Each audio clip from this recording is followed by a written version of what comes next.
ఏదో కుంభకోణము లంబకోణము అని గవర్నమెంట్ క్యాబినెట్లో ఏదో గంటన్నర సేపు తర్కం చేసింది, చర్చించింది, పరిశోధించింది, సాధించింది, ఏదో కనిపెట్టిండ్రు అని చెప్పి లీక్లు ఇస్తా ఉన్నారు. మేమేమి అడిగామంటే ఈ 4 గోడల మధ్యన 4 సన్నాసులు మాట్లాడేందుకు 4 కోట్ల ప్రజల ముందు చర్చ పెడదాం, దూద్ కా దూద్ పానిక పానీ అవుతుంది, ఊకే లొల్లేంది బొబ్బేందని అడిగాం. కానీ ప్రభుత్వం ఎంత భయపడుతుందంటే ఇక్కడ వాళ్ళకు కూడా తెలుసు విషయం, ఇందులో ఏం లేదు, చేసేది లత్కోరు పని కాబట్టి సాటుమాటుకు చేయాలి తప్ప ఓపెన్గా చేస్తే ఇజ్జత్ పోతుంది. అందుకే తప్పించుకోలేక, మింగలేక, కక్కలేక ఓపెన్గా ఇలానే అసెంబ్లీలో కూడా అడిగినాం, పెట్టు దమ్ముంటే చర్చ పెట్టు అసెంబ్లీలోని స్పీకర్ గారిని అడిగినాం, చర్చకు రారు.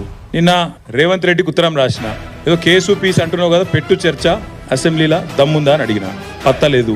రేపో లేకపోతే ఎల్లుండో ఆయనతో అసెంబ్లీ ఏదో నడిపించినట్టు చేసి తూతూ మంత్రంగా మైకులు వలిగేటట్టు ఏదో సేమ్ సోది ఉపన్యాసాలు చెప్పి అవతల పడతారు తప్ప ఈ విషయం మీద చర్చించే దమ్ము ప్రభుత్వానికి లేదు.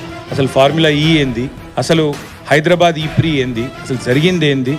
అందుకే అనివార్య పరిస్థితులు, ఎందుకంటే ప్రభుత్వానికి ఏమో చర్చకు ముందుకొచ్చే దమ్ము లేదు, చర్చలో పాల్గొనే సత్తా లేదు. ముఖ్యమంత్రికి చర్చలో పాల్గొని కళ్ళలో కళ్ళు పెట్టి చూసి ధైర్యంగా ఇది జరిగింది తప్పు అని రుజువుపించే శక్తి లేదు. ఏదో కేసు పెట్టాలనే ఒక సాడిస్ట్ మెంటాలిటీ తప్ప